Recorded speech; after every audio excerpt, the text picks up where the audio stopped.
یہ وہابی چلو فاتحہ سے منع کرتے ہیں، بات سمجھ میں آتی ہے، فاتحہ نہیں مانتے. چلو یہ قبروں پر نہیں جاتے، یہ ان کے یہاں حرام ہے، منع ہے، یہ نہیں جاتے، چلو بات سمجھ میں آتی ہے. ارے شب برات کی رات تو ہم کوئی غلط کام نہیں کر رہے ہیں.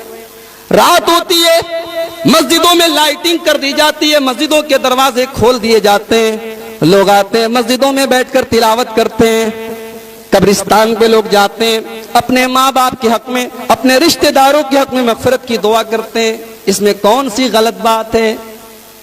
مائیں بہنیں گھروں میں مصلی بچھا کر 100 رکعت نمازیں پڑھ رہی ہیں، کون سی غلط بات ہے؟ یہ وہابی تو نماز پڑھنے سے بھی منع کر رہے ہیں، یہ وہابی تو قرآن کی تلاوت سے بھی منع کر رہے ہیں، یہ وہابی تو تہجد پڑھنے سے بھی منع کر رہے ہیں، یہ اپنے ماں باپ کے لیے مغفرت کی دعا کرنے سے بھی منع کر رہے ہیں. میرے بھائیوں، اللہ گواہ ہے، ہمیں نہ نماز سے کوئی عداوت ہے، نہ ماں باپ کے لیے مغفرت کی دعا کرنے سے کوئی عداوت ہے، نہ قرآن کی تلاوت سے ہمیں کوئی عداوت ہے. ہمیں عداوت ہے تو ہر اس عمل سے جس عمل کے اوپر جناب محمد الرسول اللہ صلی اللہ علیہ وسلم کی مہر نہ ہو. ہم کہتے ہیں اتنی ہی برکت والی رات تھی تو جیسے میرے نبی رمضان کا آخری عشرہ آتا تھا، حضرت عائشہ کہتی ہیں کان رسول اللہ صلی اللہ علیہ وسلم اذا دخل العشر، جب رمضان کا آخری عشرہ آتا تھا اللہ کے پیارے حبیب احیا لیلہ وایقظ اہلہ وشد مئزرہ، اللہ کے نبی پوری رات جاگا کرتے تھے، اللہ کے نبی کمر کس لیتے تھے، رات برات تہجد کی نماز پڑھا کرتے تھے اور خود بھی پڑھتے تھے، اپنے گھر والوں کو بھی جگایا کرتے تھے. اگر آج کی یہ برکت والی رات ہوتی، اگر آج کی رات کی اتنی امپورٹنس ہوتی، اتنی اہمیت ہوتی، تو میرے نبی نے ایک تو صحیح حدیث ضرور مل گئی ہوتی، ایک دلیل تو ضرور مل گئی ہوتی، ایک صحیح حدیث تو ضرور مل گئی ہوتی کہ میرے نبی نے خود بھی یہ عمل کیا ہوتا اور صحابہ سے بھی کروایا ہوتا، اپنی بیویوں سے بھی کروایا ہوتا. دلیل ملی، کیسی دلیل ملی؟ آئیے ایک حدیث پڑھتا ہوں. ہمارے بغل میں شب برات کی فضیلت میں جلسے ہو رہے ہیں نا، ہر جلسے میں یہ حدیث ضرور پڑھی جاتی ہے. آئیے میں پوری حدیث پڑھتا ہوں. امام ترمذی رحمۃ اللہ علیہ حدیث لائے ہیں. حدثنا احمد بن منیع قال حدثنا یزید بن ہارون قال اخبرنا حجاج بن ارطاط عن يحيى بن ابي كثير عن عروة عن عائشة قالت فقدت رسول الله صلى الله عليه وسلم ليلة فخرجت فإذا هو بالبقيع فقال أكنت تخافين أن يحيف الله عليك ورسوله؟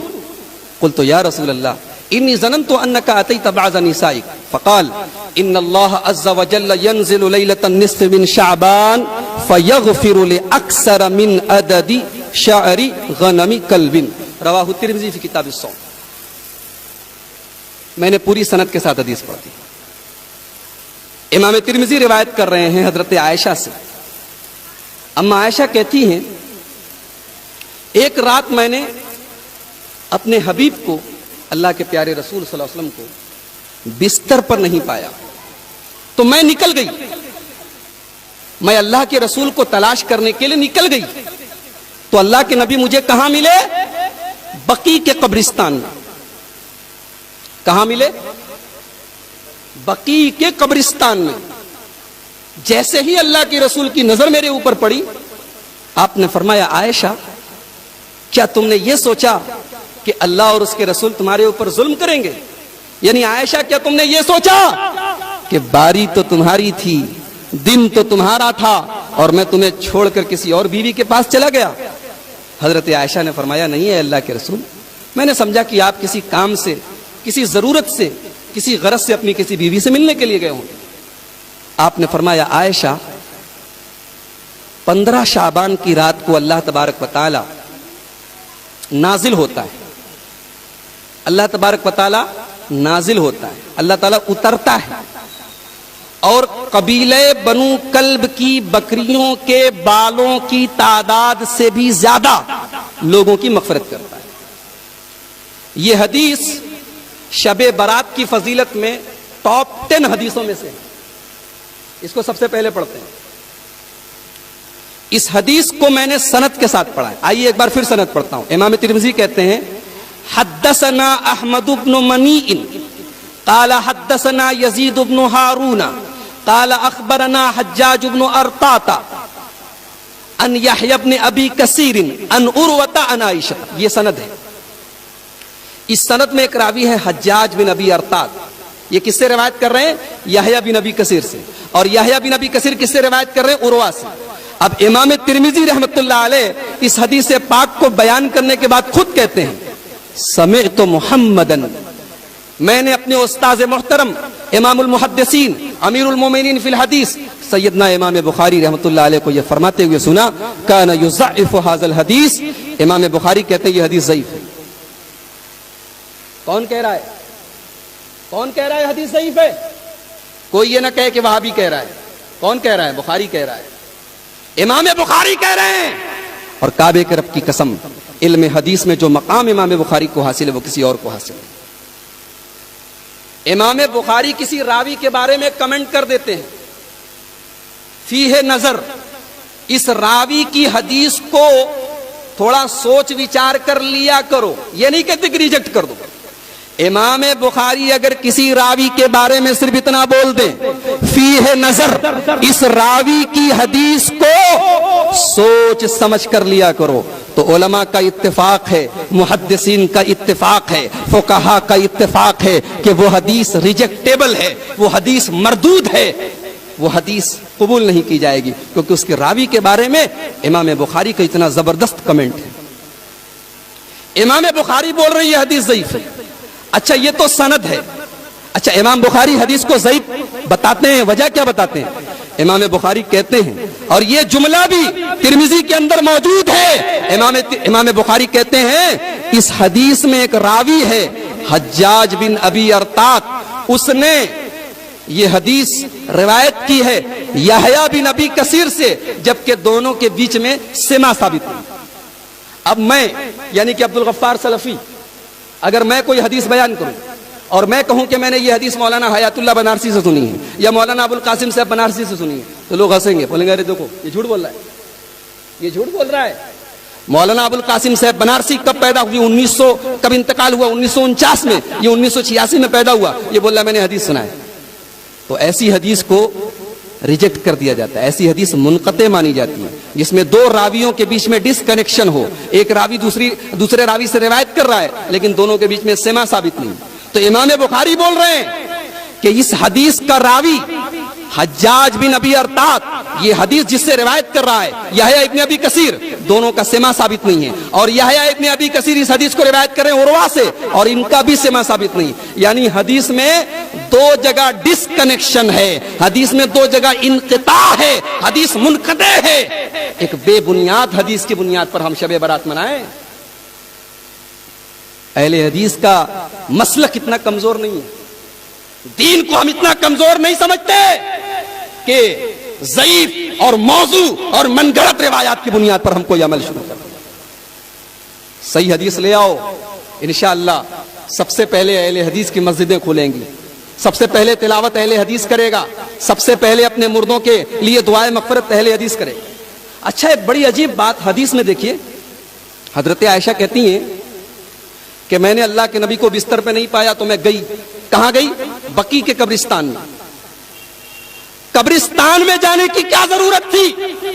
اگر واقعی میں یہ مغفرت کی رات ہے تو مجھے بتاؤ، شب قدر کیا مغفرت کی رات نہیں ہے؟ شب قدر کے بارے میں تو میرا رب قرآن میں کہتا ہے انا انزلناہ فی لیلۃ القدر وما ادراک ما لیلۃ القدر لیلۃ القدر خیر من الف شہر تنزل الملائکۃ والروح فیہا باذن ربہم من کل امر سلام ہی حتی مطلع الفجر.